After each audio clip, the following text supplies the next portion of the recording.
లేని పేదలకి రేవంత్ సర్కార్ చీఫ్ కబుర్ చెప్పబోతోంది. త్వరలోనే ఇందిరమ్మ ఇళ్ల పథకంపై విధి విధానాలు రూపొందించబోతున్నారు. మార్గదర్శకాల విధి విధానాలు మరొక వారం రోజుల్లో ఖరారు కాబోతున్నాయి. ఆ దిశగా అధికారులు కసరత్తులు చేస్తున్నారు. పథకాన్ని ప్రధానమంత్రి ఆవాస్ యోజన స్కీమ్ కి అనుసంధానం చేయాలని ప్రభుత్వం నిర్ణయం తీసుకుంది. అయితే ఇప్పటికే రాష్ట్ర వ్యాప్తంగా ఇందిరమ్మ ఇళ్ల విషయంలో సుమారుగా 82 లక్షల దరఖాస్తులు కూడా వచ్చాయి. ఈ దరఖాస్తుల్లో అర్బన్ ఏరియాకు సంబంధించి చూస్తే కనుక 23.5 లక్షల దరఖాస్తులు ఉన్నాయి. రూరల్ ఏరియాలో 58.5 లక్షల దరఖాస్తులు కూడా ఉన్నాయి. ఇక తొలి దశలో సొంత ఇంటి కోసం ఆల్రెడీ స్థలం ఉన్న వారికి ఇళ్ల కోసం 5 లక్షల రూపాయలు ఇచ్చే అవకాశం కనబడుతోంది. ఆ తర్వాత రెండో దశలో స్థలం లేని వారికి స్థలంతో పాటుగా 5 లక్షల రూపాయలు ఇచ్చి ఇళ్ల నిర్మాణం కోసం సహాయం చేసే అవకాశం కనబడుతోంది. క్షేత్రస్థాయిలో పరిశీలించిన తర్వాతనే అర్హుల ఎంపిక ఉండబోతోంది. ఆధార్ కార్డు, తెల్ల రేషన్ కార్డు ఉన్న వారికి మాత్రమే ఈ యొక్క పథకం వర్తించబోతోంది. ఒక ప్రత్యేకమైన యాప్ కూడా రూపొందించబోతోంది ప్రభుత్వం. ఈ యాప్ ద్వారా మొత్తం ప్రక్రియను కూడా పూర్తి చేసే అవకాశం కనబడుతుంది. అన్ని కూడా యాప్ ద్వారానే పొందుపరిచే అవకాశం కనబడుతోంది. ఇక రాష్ట్ర వ్యాప్తంగా 85 లక్షల దరఖాస్తులో సుమారుగా అర్బన్ రూరల్కి సంబంధింంచి పకడ్బందీగా ప్రణాళికాబద్ధంగా అన్ని అర్హతలు సూచించిన తర్వాతనే పథకాన్ని వర్తించేలాగా అవకాశం కనబడుతోంది. ఇక బడ్జెట్లో ఇప్పటికే 9,185 కోట్లు కూడా కేటాయించింది ఇందిరమ్మ ఇళ్లకు గాను. అయితే రాష్ట్ర వ్యాప్తంగా అన్ని నియోజకవర్గాల్లో ఒక ఏడాదికి గాను సుమారుగా 3,500 ఇండ్లు, అంటే అటు ఇటుగా 3,500 ఇండ్లు అంటే సుమారుగా పూర్తిగా కూడా ఒక 4 లక్షల ఇండ్ల నిర్మాణం అయితే ఉండే అవకాశం అయితే ఉంది. అయితే దీంతో పాటుగా మరికొన్ని నిధులకు సమకూర్చి మరికొన్ని స్పెషల్ కేటగిరీ కింద మరొక 33,000 ఇండ్లు కలిపి సుమారుగా ఈ ఒక సంవత్సరంలోనే 4 లక్షల ఇండ్లని ఏర్పాటు చేసే అవకాశం కనబడుతోంది. అన్ని నియోజకవర్గాల్లో ఒక్కో నియోజకవర్గానికి గాను 3,500 ఇండ్లు అని అంటే సుమారుగా ఈ సంఖ్య పెద్దగానే ఉండే అవకాశం అయితే ఉంది. సో దీంతో పాటుగా ప్రధానమంత్రి ఆవాస్ యోజన కింద 4,500 కోట్లతో పాటుగా ఇటు రాష్ట్ర ప్రభుత్వం బడ్జెట్లో కేటాయించినటువంటి 9,185 కోట్లు రెండు కలిపి 13,000 కోట్ల రూపాయలతోని ఒక ఏడాదికి గాను ఒక్కో నియోజకవర్గంలో 3,500 ఇండ్ల చొప్పున నిర్మించబోతున్నారు. మరి ఏ రకంగా ఉండబోతుందో చూడాలి. మరిన్ని అప్డేట్స్ మా ప్రతినిధి మధు అందిస్తారు ఫోన్ లైన్ ద్వారా. ఎస్ మధు, ఇందిరమ్మ ఇండ్లు అనేది చాలా వరకు బీద మధ్యతరగతి ఇల్లునటువంటి పేదలకి ఒక ఆశగా ఉంటుంది. ఎందుకంటే ఇందిరమ్మ ఇండ్లు రాష్ట్ర ప్రభుత్వమే కట్టి ఇస్తుంది. గతంలో కూడా కాంగ్రెస్ పార్టీ ప్రభుత్వం ఇందిరమ్మ ఇండ్లను ప్రవేశపెట్టింది. ఈ నేపథ్యంలో ఈసారి ఎటువంటి విధి విధానాలు రూపొందించబోతున్నారు? ఈ విధి విధానాలకు సంబంధించి ఎటువంటి ప్రత్యేకమైనటువంటి కార్యాచరణ రూపొందించింది రాష్ట్ర ప్రభుత్వం? ఎగ్జాక్ట్లీ, ఇల్లు లేని నిరుపేదలకి ఇదంతా ఒక పెద్ద గుడ్ న్యూస్ అనే చెప్పుకోవచ్చు.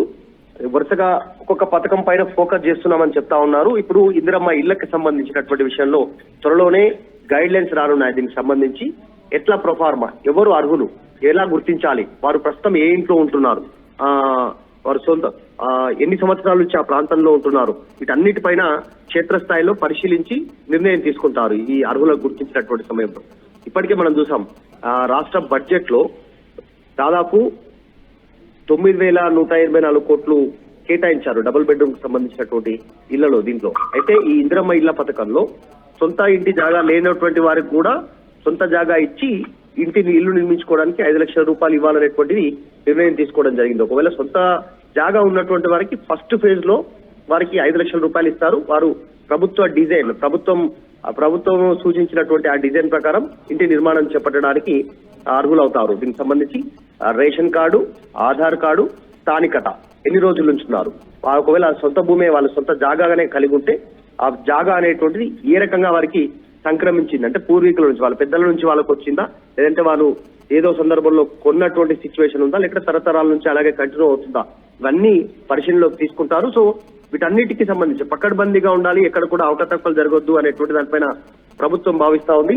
గత ప్రభుత్వంలో డబుల్ బెడ్రూమ్ల అంశంలో వచ్చినటువంటి అపవాదు ఇప్పుడు రావద్దనే 5 లక్షల రూపాయలు జాగా ఉన్నటువంటి వారికి ఇవ్వాలనేటువంటి నిర్ణయం తీసుకుంది. వారే కట్టుకోవాలనేటువంటి అపవాదు రాకుండా డైరెక్ట్ గా వారి బ్యాంక్ అకౌంట్ లో చెక్ రూపంలో వచ్చేలాగా. తర్వాత సెకండ్ ఫేజ్ లో జాగా లేనటువంటి వారిని కూడా గుర్తించి వారు ప్రస్తుతం ఎక్కడ నివాసం ఉంటున్నారు, వాళ్ళు ఎక్కడ కోరుకుంటున్నారు, వారి స్వస్థలం ఎక్కడుంది వారు అనేటువంటిది, అక్కడ జాగాకు సంబంధించినటువంటి విషయంలో ప్రభుత్వం ఎంత అందుబాటులో ఉంది, వారు ఏ కేటగిరీలోకి వస్తారా, గ్రామం, మండలము, తర్వాత మున్సిపాలిటీ, ఈ పట్టణ పరిధిలో ఎంతవరకు వస్తారు, ఆ ఏరియాలో వారికి జాగా ఇచ్చిన తర్వాత ప్రభుత్వమే 5 లక్షల రూపాయలు అక్కడ మంజూరు చేసే అవకాశం ఉంది. దానికి సమయం పట్టొచ్చు, కానీ మొదటి దఫాలో మాత్రం జాగా ఉన్నటువంటి వారికి ఇల్లు నిర్మాణానికి ప్రభుత్వం గైడ్లైన్స్ సిద్ధం చేస్తా ఉంది.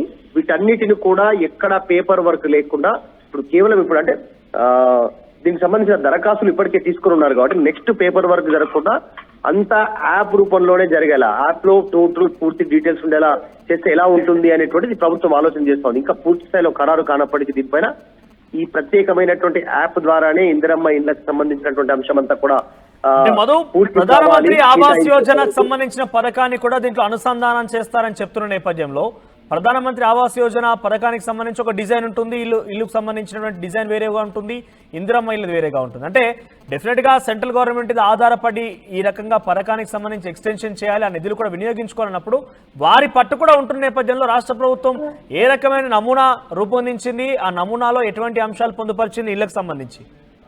నిజంగానే కేంద్ర ప్రభుత్వం సహకారం తీసుకోవాలని రాష్ట్ర ప్రభుత్వం అనుకుంటుంది. ఎందుకంటే ఇప్పటికీ 9,181 కోట్లు కేటాయించింది రాష్ట్ర ప్రభుత్వం.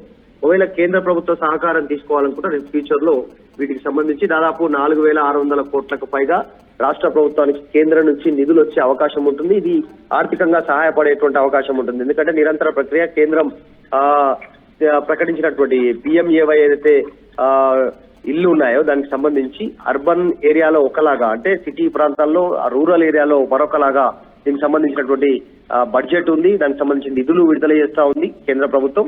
దాన్ని పూర్తి స్థాయిలో రాష్ట్ర ప్రభుత్వం తమకు అనుకూలంగా దాన్ని నిధులను వాడుకోవాలనుకుంటుంది. సో దాని ప్రకారం ఖచ్చితంగా కేంద్రం గైడ్ లైన్స్ ని రాష్ట్ర ప్రభుత్వం ఫాలో కావాల్సి ఉంటుంది. ఆ డిజైన్ వీళ్ళు తీసుకెళ్లాల్సి ఉంటుంది ముందుకి యథావిధిగా. సో ఇప్పుడు సొంత జాగా ఉంది కాబట్టి ఈ రూల్స్ ఫార్మేషన్ ఎట్లా చేస్తారు, గైడ్ లైన్స్ ఏంది అనేటువంటి త్వరలోనే ఒక క్లారిటీ రాదు దీనికి సంబంధించినటువంటిది. మొత్తానికి ఈ ప్రజాపాలన పేరిట వచ్చినటువంటి దరఖాస్తులే లక్షల దరఖాస్తులు వచ్చాయి. దీనికి సంబంధించి మొత్తం 82 లక్షలు దరఖాస్తులు వస్తే ఒక అర్బన్ ఏరియాలోనే 23 లక్షలకు పైగా దరఖాస్తులు రావడం అనేటువంటిది ఎంతమంది ఇల్లు ఆశిస్తున్నారు. అర్హుల ఎంపిక ప్రక్రియకు సంబంధించి ఎటువంటి అర్హతలు సూచించబోతున్నారు? మరోవైపు ఏ రకంగా, అంటే దీనికి ఫైనల్ డెసిషన్ ఎవరిది ఉంటుంది?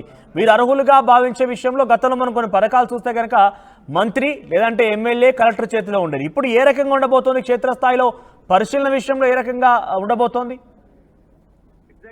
క్షేత్రస్థాయిలో తనిఖీ చేయాలనేటువంటిది ప్రభుత్వం నిర్ణయం చేసింది. ఇప్పటికే గ్రామం, పట్టణం, మున్సిపాలిటీ, వార్డుల వరకు ప్రత్యేకంగా ఒక పరిశీలన చేయడానికి ఒక అధికారి ఉంటారు. పర్టికులర్ గా లబ్ధిదారులు అర్హులా కాదా అనేటువంటిది తేల్చేందుకు ఒక సర్కార్ ఒక ప్రత్యేక ప్రొఫార్మానే సిద్ధం చేసింది.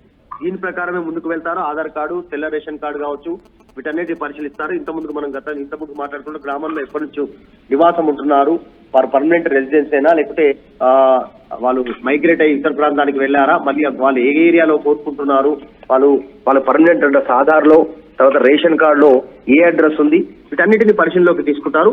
ఏ ఇంట్లో ఉంటున్నారనే వివరాలు కూడా సేకరిస్తారు. ప్రస్తుతం ఉంటున్నటువంటి రెంట్కుంటున్నటువంటి వివరాలు కూడా సేకరిస్తారు. సో వాళ్ళు నిజంగా దరఖాస్తుదారులు నిజంగానే అర్హులై ఉంటే, ఇంటి స్థలం వాళ్ళకి సొంతంగా వాళ్ళదే అయి ఉంటే కనుక వారికి ఈ 5 లక్షల రూపాయలు మంజూరు చేయడానికి ప్రభుత్వం సిద్ధంగా ఉన్నట్టుగా తెలుస్తా ఉంది. చాలా పకడ్బందీగా ముందుకు వెళ్ళాలి అనేటువంటి దాంట్లో ఒక